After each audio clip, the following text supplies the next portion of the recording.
The movie opens by introducing Maurice, a criminal infamous for his bank robberies and his unbelievable escape skills. No matter how tight the security was, he always found a way out. This time, however, the authorities decide to send him somewhere no one has ever escaped from.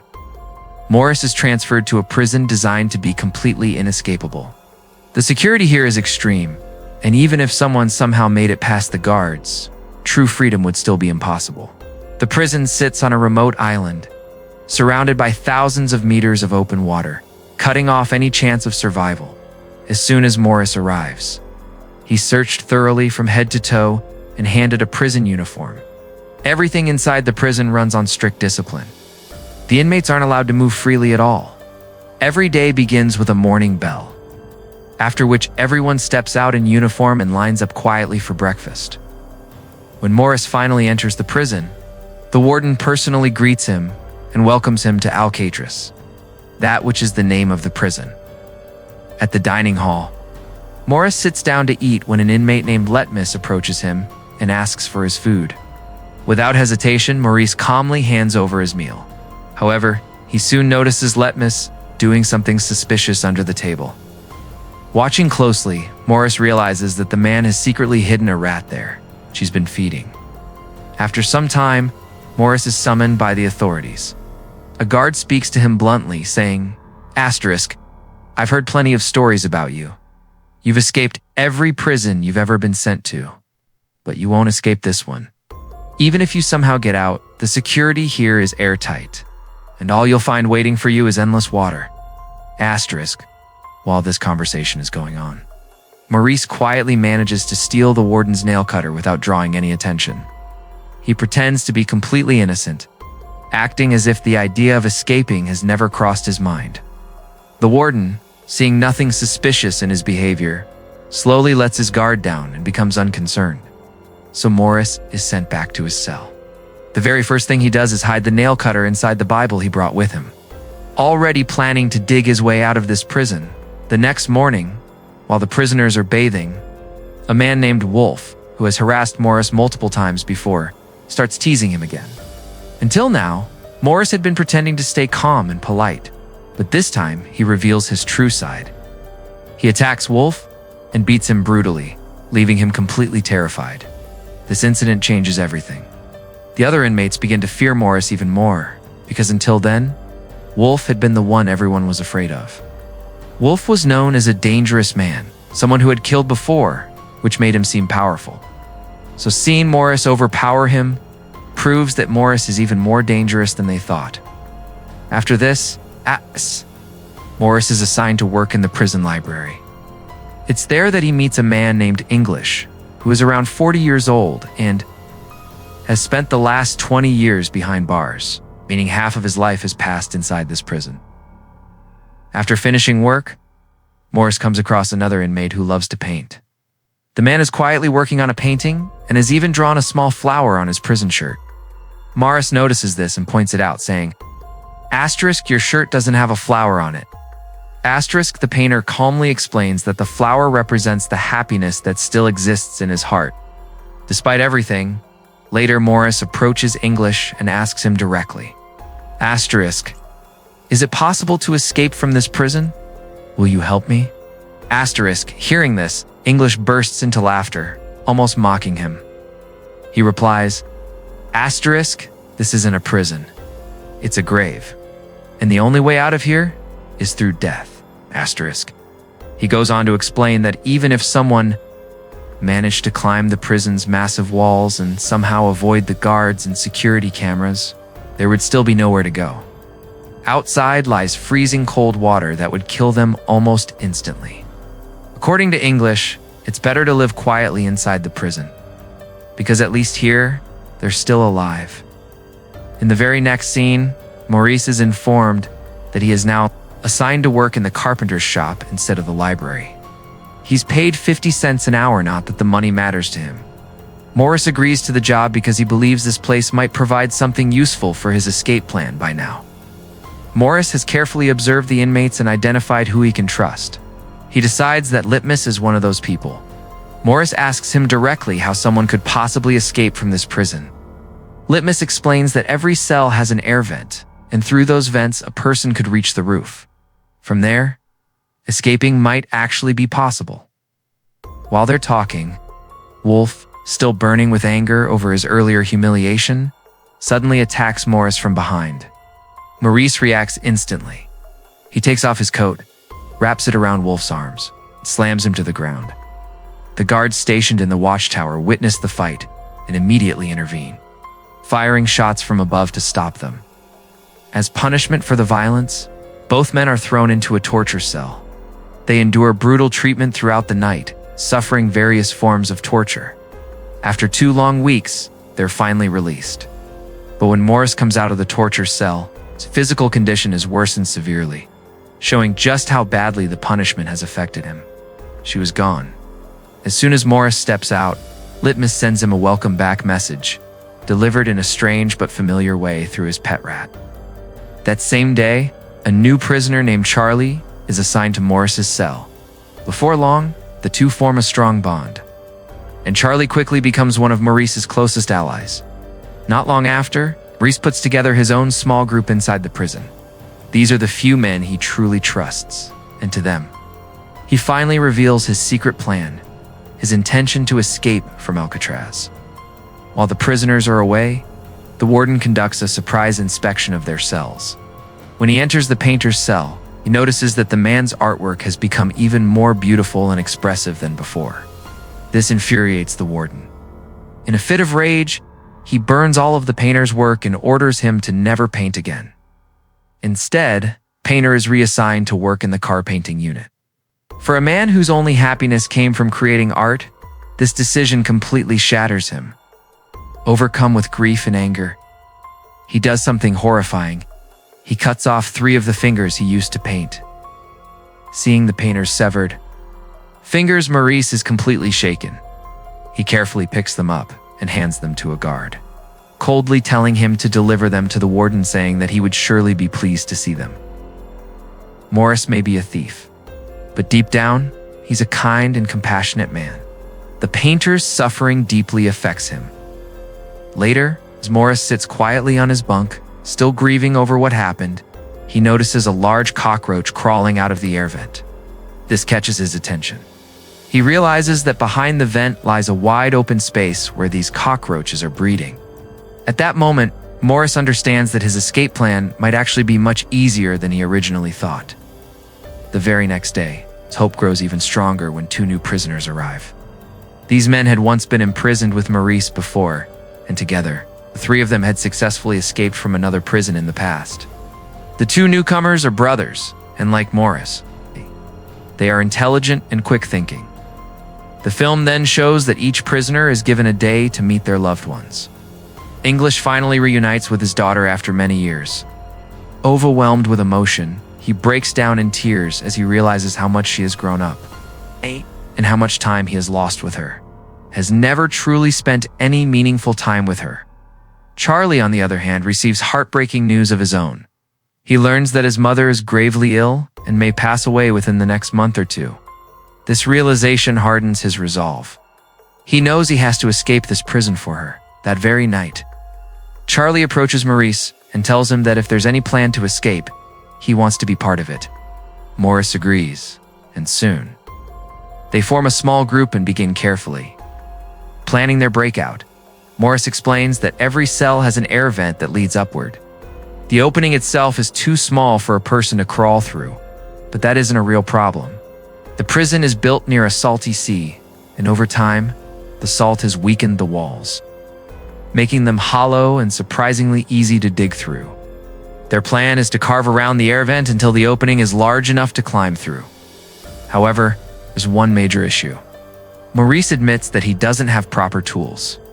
To make this escape possible, he needs something much stronger. As they continue talking during dinner, Morris suddenly gets an idea spoon. Now the challenge is figuring out how to get one. Maurice, along with one of his companions, approaches a guard under the excuse of returning a dirty spoon and tells him, "My spoon is dirty.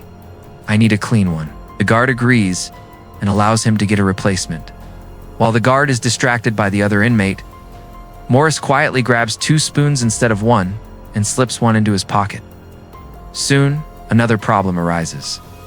One night, when Maurice climbs into the air vent to study his escape route, the guards notice that his cell appears empty and begin to grow suspicious. That's when one of the brothers comes up with a clever idea. He suggests stealing hair from the prison barber shop and using it to make paper dummies. They would place these fake heads on their beds so that when guards looked inside the cells, it would appear as if the prisoners were sleeping peacefully. Maurice agrees with the plan but raises another concern. Even if we make it through the vent, he says, the water outside is still a major obstacle. How are we supposed to cross it? He then turns to John and says, you work in the laundry. You'll find plenty of raincoats there. Steal them. They're large enough almost like parachutes. We'll fill them with air and use them as boats. Charlie steps forward and asks to be given a task as well. Morris assigns him a crucial role, telling him to stay alert while he's inside the vent. If a guard or the warden approaches, Charlie is to signal him immediately. With the plan finally in motion, Maurice begins digging. But he still needs a way to weld and shape his tools. Maurice turns to Litmus and says, give me all the matches you have. In return, I'll give my daily food ration to your rat. Litmus, who has a small army of rats and is quite fond of them, can't resist the offer. For the sake of his pets, he agrees.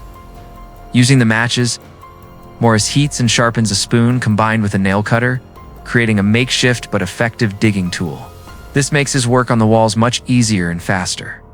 Meanwhile, Charlie stands guard, keeping watch for any interruptions. But then, Charlie dozes off unexpectedly, just as the warden comes by for a routine check. Luckily, Maurice had already told Charlie about the entire escape plan. The moment the warden approaches, Charlie quickly jumps into action. He engages the warden in conversation, buying Morris precious time, hearing the commotion. Charlie fully wakes up and signals Maurice.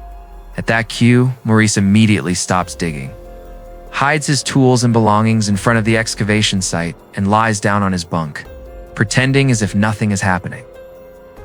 The warden doesn't notice anything suspicious, but he suddenly smells something burning. Without hesitation, Morris calmly lies and says, how could anyone be smoking when you're standing right here? The excuse works, and the warden moves on. By now, Morris has dug enough space behind the vent to crawl through easily. But a new problem comes up. The metal grill covering the vent is fixed tightly with screws. To remove it, Morris needs a screwdriver or something equally sharp. The next day, manages to steal a suitable tool from his workplace, but getting it out isn't easy as he tries to leave. The metal detector goes off, revealing a metal object. The guards immediately stop him and confiscate the tool from his hand. Everyone watching assumes Morris is finally caught, but Morris had planned for this. The tool taken by the guards was only a decoy. He had deliberately used it to distract them, while the real tool was safely hidden inside his shoe. Using this hidden metal piece, he plans to cut through the grill at night and make his way into the vent. Still, one major issue remains. If Morris climbs into the vent, his empty cell will alert the warden and expose the entire escape plan. To avoid suspicion, he needs to place a dummy head on his bed before leaving so his cell appears occupied. To do that, Morris first steals books from the library and soaks them to create a rough shape for a fake head. Using stolen paint from the prison's painter, he carefully paints the dummy to look realistic. Then, with glue, he attaches the hair they had taken from the barber shop, completing the illusion. But Morris doesn't stop there. To hide the excavation behind the vent, he also constructs a dummy wall out of cardboard, making it look exactly like the real wall. This way, no one would suspect that he had been digging right behind it. Finally, after all the preparations are complete, night falls. Maurice places the dummy head on his bunk, positions the fake wall perfectly, and slips quietly into the vent. Inside, he finds a network of pipes. Climbing through them carefully, he makes his way up to the second floor. But his path isn't fully clear. There are still some grills blocking the exit. It's impossible to break without the right tools. Meanwhile, it's the warden's turn to make his inspection. As he nears Morris's cell, Charlie sends a series of signals to alert him. At this moment, it's unclear whether Morris even notices them. When the warden passes by, something about the hair on the dummy catches his attention. As he touches it suspiciously, Morris cleverly calls out, "Asterisk, sir, you really like my hair today?" Asterisk Charlie exhales in relief, realizing that Morris has successfully diverted the warden's suspicion and that their plan is still intact. The next day, Maurice shares the exciting news with his group. Asterisk, "I found a way out, but the exit is blocked by heavy grills. I can't get through them alone. I need a partner."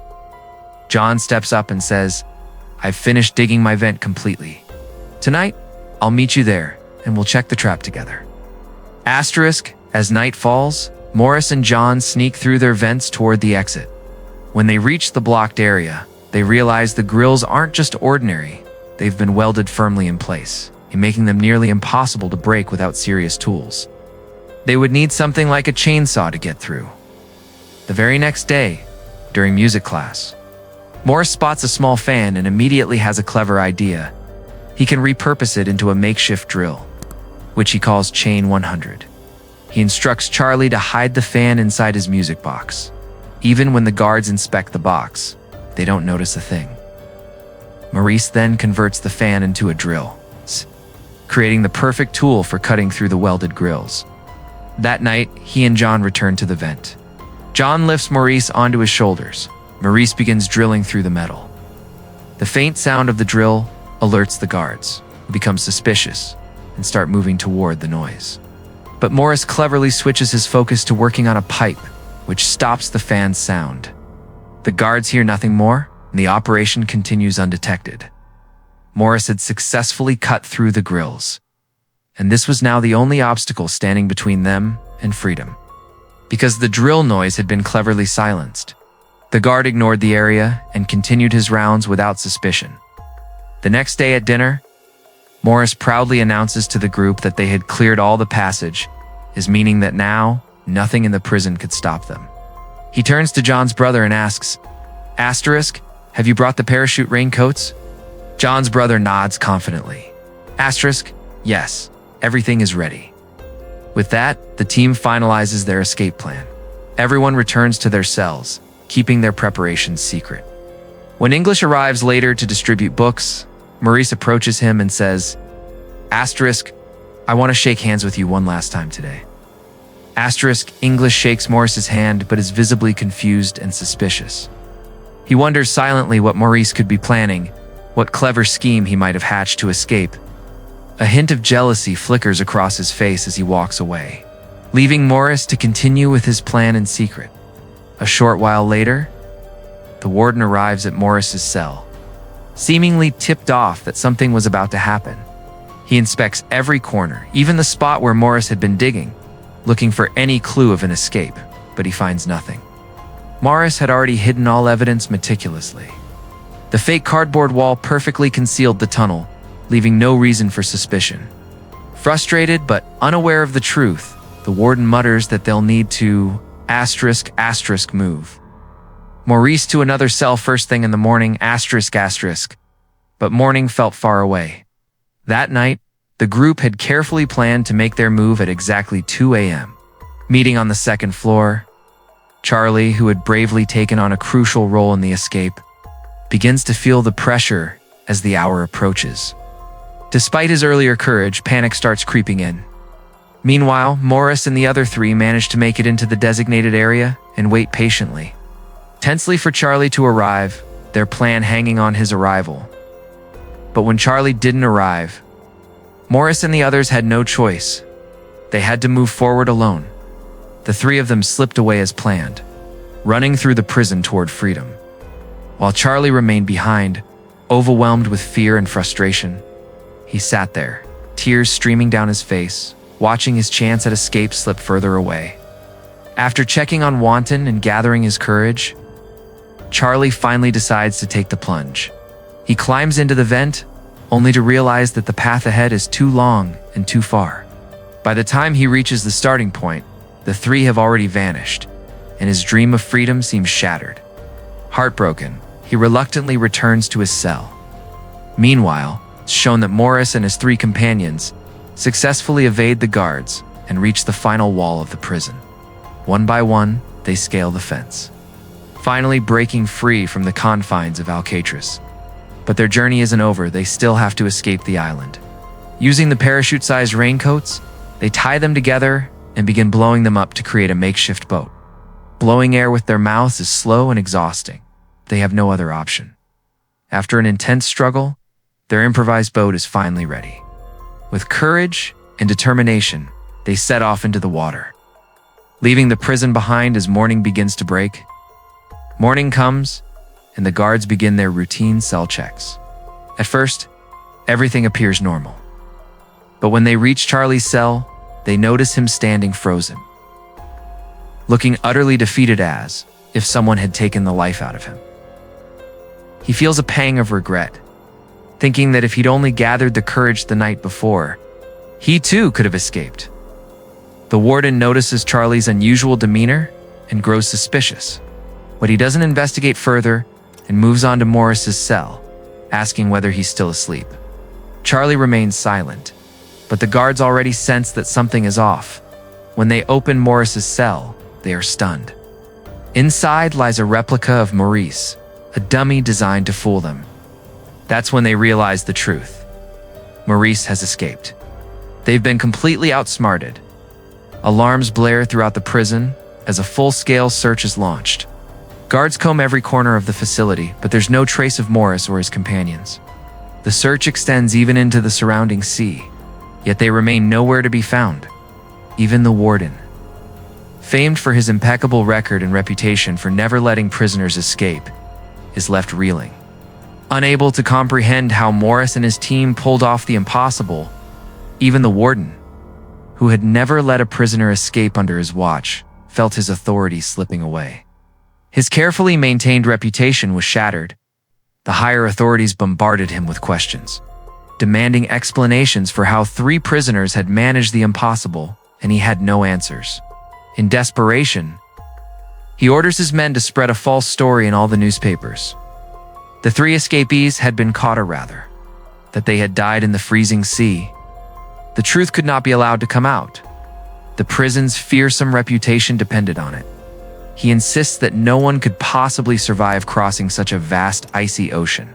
To the public, the story must remain that the men perished deep in the sea, and the legend of Alcatraz, as an inescapable fortress, would remain untarnished. The warden had no idea what to do. He felt lost, both in his heart and with his men. He had instructed them to spread false information, but deep down, he knew that Morris might actually have escaped. No amount of politicking or excuses could save him. The authorities refused to believe his stories, and eventually, Alcatraz was shut down. With many questioning the logic of building such an expensive remote prison in the first place, the truth became clear. Even the most infamous prisons were not truly inescapable. With the closure of Alcatraz, the story comes to an end. This film, inspired by a true story, concludes here. Thanks for watching.